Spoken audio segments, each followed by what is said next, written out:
أعوذ بالله من الشيطان الرجيم. بسم الله الرحمن الرحيم.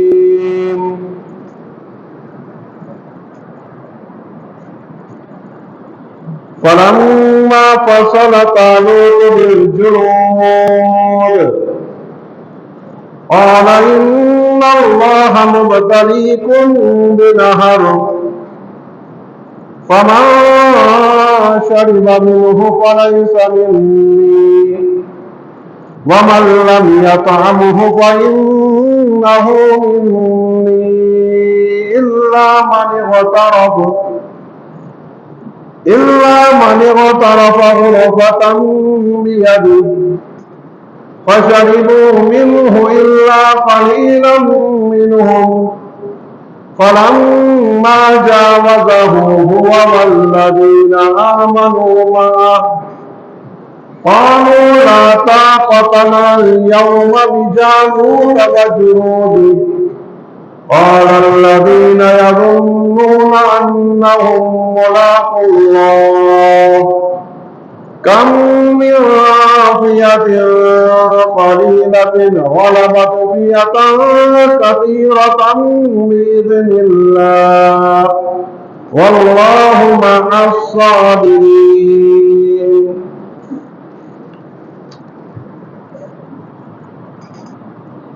اور جب طالوت اپنے لشکر کو لے کر چلے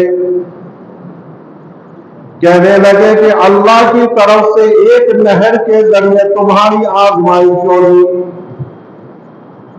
جو اس میں سے پی لے گا وہ میرے سے نہیں، مجھ سے نہیں، اور جو اس میں سے نہیں چکھے گا وہ میرا ہے،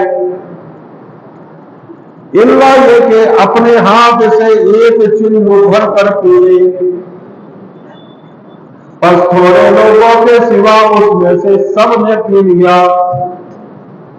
فلما جاوزه هو والذين آمنوا معه قالوا لا طاقة لنا اليوم بجالوت وجنوده، اور جب انہوں نے یعنی طالوت اور جو ایمان لائے تھے وہ لوگ یعنی جو ایمان والے تھے وہ لوگ انہوں نے نہر کو پار کیا، کہنے لگے جس کے دل میں کھوٹ تھی کیا آج کے دن جالوت اور اس کے لشکر کا ہم مقابلہ کرنے کی طاقت نہیں رکھتے؟ اور وہ لوگ جن کو اس بات کا یقین تھا کہ اللہ کی بارگاہ میں کھڑا ہونا ہے، اللہ کے یہاں ملاقات ہونی ہے، اللہ کے سامنے حاضر ہونا ہے، وہ لوگ کہنے لگے کہ بسا اوقات تھوڑی سی جماعت بڑی جماعت کے اوپر اللہ کے حکم سے غالب آئی ہے، بسا اوقات تھوڑے لوگ بہت سے لوگوں کے اوپر اللہ کے حکم سے غالب آئے ہیں، اور اللہ تعالیٰ صبر کرنے والوں کے ساتھ ہے۔ محترم حضرات، طالوت اور جالوت کا واقعہ یہاں تک پہنچا تھا کہ حضرت طالوت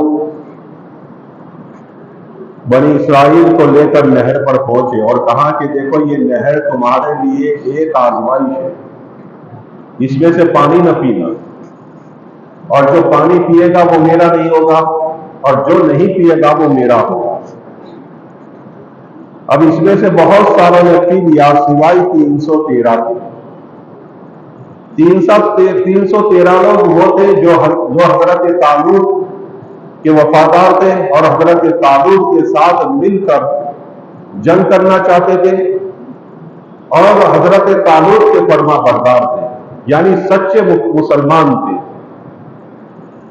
حضرت براء بن عازب رضی اللہ تعالیٰ عنہ فرماتے ہیں کہ صحابہ کرام رضی اللہ تعالیٰ عنہ مجمعین جب طالوت اور جالوت کا ذکر فرماتے تھے تو یوں کہتے تھے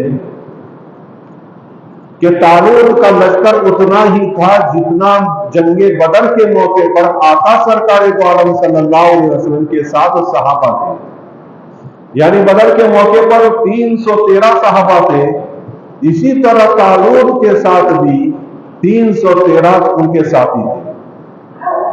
الغرض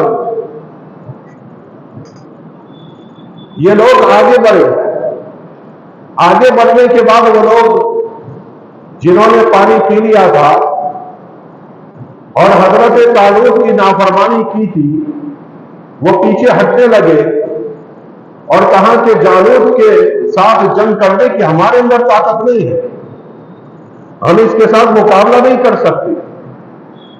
وہ لوگ ہٹ گئے۔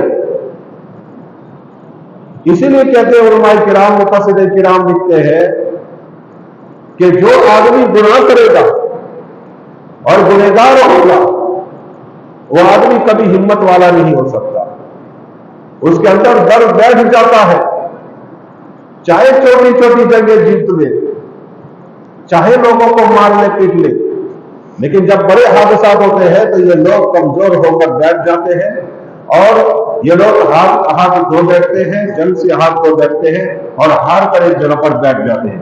بلکہ کئی مرتبہ ایسا ہوتا ہے کہ یہ لوگ راستہ ہی چھوڑ کر بھاگ جاتے ہیں۔ تو اس سے ایک بات معلوم ہوتی ہے کہ آدمی کو گناہ سے بچنا چاہیے۔ گناہ آدمی کے اندر ڈر پیدا کر دیتا ہے، خوف پیدا کر دیتا ہے، دشمنوں سے لڑنے کی اس کے اندر طاقت نہیں رہتی، دشمنوں کے ساتھ لڑنے کی اور آنکھوں سے آنکھیں ملانے کی اس کے اندر ہمت نہیں رہتی۔ صحابہ کرام رضی اللہ تعالیٰ عنہم اجمعین تمام گناہوں سے پاک صاف رہتے تھے اور تمام گناہوں سے پاک رہتے تھے، اللہ نے ان کے اندر ہمت اور طاقت پیدا کرتی تھی، طاقت پیدا کرتی تھی کہ بڑے سے بڑے آدمی کے سامنے لڑ جاتے تھے، بڑے سے بڑے لشکر سے لڑ جاتے تھے، لیکن ڈرتے اور گھبراتے نہیں تھے۔ لاکھوں کا لشکر سامنے ہوتا تھا، یہاں 3000 2000 صحابی ہوتے تھے، لیکن لاکھوں کے لشکر کو والا کر کے لشکر کو شکست دے دیتے تھے اور مفتوح کر دیا کرتے تھے۔ الغرض حضرت طالوت نے ان لوگوں کو الگ کر دیا، تم نکل جاؤ، اور رہ گئے 313۔ حضرت طالوت نے پہنچے اردن کے علاقے جہاں یہ میدان کارزار ہے۔ اردن کے علاقے میں یہ میدان ہے اور بتاتے ہیں تاریخ کا کہ یہ وہ جگہ ہے اردن کے علاقے کی جہاں طالوت اور جالوت کی جنگ ہوئی۔ جانے والے جاتے ہیں، دیکھتے بھی ہیں، اور وہ اپنی جو سفر نامہ ہوتے ہیں وہ سفر نامہ بھی پیش کرتے ہیں، کبھی یہاں گئے یہاں گئے یہاں گئے یہاں گئے۔ اس میں سے یہ بھی بتاتے ہیں کہ اس میدان میں بھی ہم پہنچے جہاں طالوت اور جالوت کی جنگ ہوئی۔ اب حضرت طالوت نے جالوت کے سامنے جا کر ان کو کھڑا کر دیا کہ اس کے ساتھ جنگ کرنی ہے، یہ ظالم، یہ شیطان جو ہے، اس کے ساتھ ہمیں جنگ کرنی ہے۔ اب دیکھیں کہ وہ جالوت جب سامنے آ گیا جنگ کے لیے، اس نے حل میں مبارز کہا، مقابلے کے لیے دعوت دی کہ ہے کوئی میرا مقابلہ کرے، ہے کوئی میرے ساتھ جنگ کرے۔ تو اس کا ڈنڈول کا قد اور کاٹھی دیکھ کر گھبرا گئے مسلمان، چونکہ یہ وہ شخص تھا کہ جو ہزاروں کے لیے مقابلے میں کافی ہو جاتا تھا اور کئی لشکروں کو وہ شکست دے دیتا تھا، اور اس کی حیت بھی ایسی تھی کہ سامنے آدمی دیکھ کر گھبرا جائے۔ اب پس و پیش ہو رہا ہے، سامنے زمانے کا بہادر آدمی ہے اور ظالم ترین آدمی کھڑا ہے، اور اس کی تلوار کی زد میں اگر کوئی آیا وہ برباد ہو جاتا ہے، وہ قتل ہو جاتا ہے اور جان سے ہاتھ دھو بیٹھتا ہے، ایسی حالت ہے۔ اب کون اس کے سامنے جائے؟ کوئی جانے کے لیے تیار نہیں۔ اس میں حضرت داؤد علیہ السلام کے والد صاحب بھی، والد بزرگوار بھی، والد ماجد بھی موجود تھے، اور وہ اپنے 12 بیٹوں کے ساتھ موجود تھے۔ حضرت داؤد کے 12 بھائی تھے، تو حضرت داؤد کے والد صاحب خود اس جنگ میں موجود تھے اور حضرت طالوت کے ساتھ تھے اور ان کے 12 بیٹے موجود تھے۔ یہاں کوئی آگے بڑھ نہیں رہا ہے۔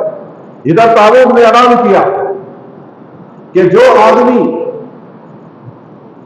جالوت کی جنگ کے لیے نکلے گا اور جالوت کو قتل کر دے گا تو میں اس کے ساتھ میری شہزادی کا نکاح کراؤں گا اور میری ہادی حکومت کا وارث اس کو بنا دوں گا، ہادی حکومت اس کو دے دوں گا، کوئی نکلے اور اس کو قتل کرے۔ داؤد علیہ السلام بکریاں چرایا کرتے تھے اور چھوٹے سے نوجوان تھے، ایک دم سے نوجوان لڑکے کی طرح تھے، وہ جنگ میں آئے نہیں تھے، لیکن انہوں نے سوچا اور گھر والوں نے سوچا اور وہاں کے لوگوں نے سوچا کہ جا کر دیکھا جائے کہ کیا حالت ہے بنی اسرائیل کی اور طالوت کا کیا ہوا۔ وہ تحقیق کے حال کے لیے آئے ہوئے تھے کہ حال کیا ہے، میرے بھائی کہاں ہے، میرے باپ کہاں ہے، ذرا ان کا جائزہ تو لو۔ وہ جنگ کے لیے نہیں، بس خالی تحقیق کے لیے اور خبر گیری کے لیے آئے ہوئے تھے، اور سامنے جالوت کھڑا ہے اور ادھر اعلان ہو رہا ہے کہ جو آدمی اس کو قتل کرے گا میری شہزادی کے ساتھ اس کا بیاہ کراؤں گا اور آدھی سلطنت کا وارث اس کو بنا دوں گا۔ حضرت طالوت کی بیٹی کا نام میکال تھا۔ اب یہاں اعلان ہو رہے، وہاں وہ کہہ رہا ہے آ جاؤ کوئی میرے مقابلے میں آتا ہو، آ جاؤ، ہے کوئی میرا مقابلہ کر سکے۔ داؤد علیہ السلام نے جب یہ ماجرا دیکھا تو حضرت طالوت کی خدمت میں حاضر ہوئے اور عرض کیا کہ اگر مجھے آپ اجازت دیتے ہیں تو میں اس کا مقابلہ کرنے کے لیے تیار ہوں۔ حضرت داؤد نے کہا کہ ایک طرف آپ رہیے، آپ بچے ہیں، ابھی لڑکے ہیں، یہ آپ کے بس کی بات نہیں ہے، سامنے دیکھو کون ہے، سامنے جالوت ہے اور دنیا کا مشہور ترین جنگجو اور دنیا کا مشہور ترین پہلوان ہے، ذرا سوچ سمجھ کے۔ انہوں نے کہا کہ نہیں، مجھے آپ اجازت دیجئے، میں اس کا مقابلہ کروں گا۔ اور یہی بات حضرت شمویل علیہ السلام کو اللہ تعالیٰ کی طرف سے وہی بھیج دی گئی تھی۔ حضرت شمویل اپنی جگہ پر تھے فلسطین، اور یہ اردن کے علاقے میں تھے، وہاں حضرت شمویل کو یہ وہی بھیج دی گئی تھی کہ داؤد یہاں پر جالوت کا قتل کر دیا جائے گا۔ ادھر حضرت داؤد اجازت چاہ رہے ہیں، اجازت دے دے میں جاؤں۔ حضرت طالوت آگے پیچھے ہو رہے ہیں۔ جب ان کا اصرار بڑھا اور ادھر سے آوازیں آنے لگی کہ ہے کوئی میرے مقابلے کے لیے، سب کے سب بزدل ہے کیا، سب کے سب کمزور ہے کیا، میرے ساتھ لڑنے کی کسی میں طاقت ہے ہی نہیں تمہارے اندر، ایسی آوازیں آنے لگی تو حضرت طالوت نے اجازت دے دی، داؤد تم جاؤ۔ حضرت داؤد علیہ السلام لڑکے سے تھے اور قدرتی ان کی جو ہائٹ تھی وہ چھوٹی تھی، چھوٹے قد کے تھے، اور اللہ تعالیٰ نے ان کی آنکھیں نیل رو بنائی تھی، آسمانی کلر کی، ان کے بدن کے اوپر بال بہت کم تھے، لیکن چہرہ بڑا باروق تھا، چہرہ بڑا باروق تھا، بڑے نیکوکار آدمی تھے۔ ابھی تو نبی نہیں بنے تھے، ابھی تو ولی ہی تھے۔ نبی جب تک نبی نہیں بنتا اس وقت تک وہ ولی رہتا ہے، گناہوں سے بہت دور رہنے والے ہوتے ہیں۔ الغرض جالوت کے سامنے جا کر وہ کھڑے ہو گئے۔ جالوت کہنے لگا کہ بچے تمہارا کام نہیں ہے، نکلو یہاں سے، تم میرے ساتھ لڑو گے۔ انہوں نے کہا میں آپ کے ساتھ لڑوں۔ حضرت داؤد کی بات چیت سن کر اس کے دل میں روب طاری ہو گیا، لیکن وہ چھپاتا رہا۔ اب دونوں میں جنگ چھڑ جاتی ہے اور ایک دوسرے پر غالب آنے کی کوشش کر رہے ہیں۔ جب بہت دکن دکا ہوئی اور بات آگے بڑھ گئی تو حضرت داؤد علیہ السلام نے اپنی گوپھین نکالی، گوپھین نکال کر پتھر اس میں بھرا۔ ان کے پاس 3 پتھر تھے، ایک پتھر نکالا تو جب جالوت نے دیکھا کہ تم اس طرح گوپھین سے مجھے مارو گے جس طرح کتوں کو مارا جاتا ہے، گوپھین سے مجھے مارو گے جس طرح کتوں کو مارا جاتا ہے، تو حضرت داؤد نے کہا کہ تو کتے سے بھی بدتر ہے، اللہ کو نہیں مانتا، کتے سے بھی بدتر ہے۔ حضرت داؤد علیہ السلام کا نشانہ بڑا تیز تھا اور بالکل نشانے پر کام پہنچا تھا۔ حضرت داؤد علیہ السلام نے گوپھین چلائی اور اس کے سر پر دے ماری، اسی طرح 3 پتھر چلائے اور اس کا سر بالکل ٹکڑے ٹکڑے ہو گیا، اور آگے بڑھ کر حضرت داؤد علیہ السلام نے اس کا گلا کاٹا اور اس کا کام فنش کر دیا، تمام کر دیا اور ختم کر دیا۔ داؤد علیہ السلام کا جب یہ کارنامہ لوگوں نے دیکھا تو حضرت داؤد کی ہیبت، حضرت داؤد کا وقت، حضرت داؤد کی وقت، حضرت داؤد کی اہمیت ان کے اندر جاں گزی ہو گئے اور توقع ہو گئی کہ داؤد نے اتنے بڑے دشمن کو قتل کر دیا، اتنے بڑے ظالم کو قتل کر دیا۔ یہ حضرت داؤد علیہ السلام اب دیکھیں جنگ کو جیت گئے، وہ واپس فلسطین بھی آ گئے، اور جس بادشاہ کا ان کو ڈر تھا وہ سارا کا سارا ڈر ختم ہو گیا۔ طالوت نے اپنی لڑکی کی شادی وقت کے اوپر حضرت داؤد سے کرا دی اور ہاتھی سلطنت ان کے سپرد کر دی، اور ادھر حضرت شمویل علیہ السلام انتقال کر گئے، اور انتقال کرنے کے بعد اللہ تعالیٰ نے حضرت داؤد کو نبوت عطا فرمائی۔ آج بھی حضرت شمویل علیہ السلام اگر کوئی فلسطین جانے والا جا کر آیا ہو یا کوئی جانے والا ہو، اللہ کسی کو لے جائے، تو اسی علاقے میں حضرت شمویل علیہ السلام کی قبر بھی موجود ہے۔ کہتے ہیں رملہ جو ہے، رملہ ایک مشہور علاقہ ہے، وہاں سے جاتے ہوئے راستے ہی میں رما نامی ایک علاقہ ہے، وہاں ان کی قبر موجود ہے۔ ان سارے انبیاء علیہ السلام کی وہاں قبریں ہیں، حضرت ابراہیم کی، حضرت اسحاق کی، حضرت یعقوب کی، حضرت یوسف کی، اور حضرت داؤد کی، حضرت سلیمان کی، یہ ساری قبریں وہاں موجود ہیں۔ چونکہ یہ لوگ وہی رہے، وہی پیدا ہوئے، وہی رہے، وہی زندگی گزارے اور وہی دفن ہوئے، اور وہی انہوں نے دعوت و تبلیغ کا کام انجام دیا۔ الغرض داؤد علیہ السلام اس طرح نبی بھی ہو گئے اور حکومت کے مالک بھی ہو گئے، اور آدھی حکومت کے اوپر حکومت بھی کرنے لگ گئے۔ ادھر طالوت کا جب انتقال ہو گیا تو ساری کے ساری جتنے بھی ساری کی ساری حکومت ان کے ہاتھ میں آ گئی، اور سارے علاقے پر حضرت داؤد علیہ السلام کا قبضہ ہو گیا۔ حضرت داؤد علیہ السلام بادشاہ ہو گئے، ایک طرف نبی بھی ہے اور دوسری طرف بادشاہ بھی ہے، اور پھر جنگ کرتے کرتے کرتے حضرت داؤد علیہ السلام نے شام، عراق، اور پھر اردن کا علاقہ اور مصر کا علاقہ، یہاں کی پوری پٹی اور دور دراز تک اپنی حکومتوں کو قائم کر دیا، دور دراز حکومتوں کو قائم کر دیا۔ اس سے ایک بات معلوم ہوتی ہے کہ آدمی ایک، آگے میں آپ کو جو قرآن کہتا ہے وہ بیان کروں۔ وَلَمَّا بَرَزُوا لِجَالُوتَ بِجُنُودِهِ قَالُوا رَبَّنَا أَفْرِغْ عَلَيْنَا صَبْرًا وَثَبِّتْ أَقْدَامَنَا وَانصُرْنَا عَلَى الْقَوْمِ الْكَافِرِينَ۔ اور جب جالوت اور اس کے لشکر کے مد مقابل وہ لوگ ہو گئے تو اللہ تعالیٰ سے دعا کرنے لگے کہ اے بار الہ، ہم پر تو صبر کو اڑیل دے، صبر کے دہانے ہم پر کھول دے، اور ہم کو جنگ میں ثابت قدم فرما دے، اور کافر قوم پر ہمیں فتح نصیب فرما دے۔ فَهَزَمُوهُم بِإِذْنِ اللَّهِ وَقَتَلَ دَاوُودُ جَالُوتَ وَآتَاهُ اللَّهُ الْمُلْكَ وَالْحِكْمَةَ وَعَلَّمَهُ مِمَّا يَشَاءُ۔ تو اللہ کے حکم سے ان کو ہزیمت ہو گئی، اللہ کے حکم سے ان لوگوں نے ان کو شکست دے دی، اور داؤد نے جالوت کو قتل کر دیا، اور اللہ تعالیٰ نے ان کو ملک اور حکمت اور جو کچھ علم چاہا ان کو سکھا دیا۔ وَلَوْلَا دَفْعُ اللَّهِ النَّاسَ بَعْضَهُم بِبَعْضٍ لَفَسَدَتِ الْأَرْضُ وَلَكِنَّ اللَّهَ ذُو فَضْلٍ عَلَى الْعَالَمِينَ۔ اور اللہ تعالیٰ بعض کو بعض کے ذریعے دور نہ کرتا، دفع نہ کرتا، تو دھرتی کے اوپر فساد پیدا ہو جاتا، لیکن اللہ تعالیٰ بڑا فضل والا ہے جہانوں پر، تمام دنیا کے اوپر اور تمام جہانوں کے اوپر۔ ایک بات درمیان میں آ گئی کہ جب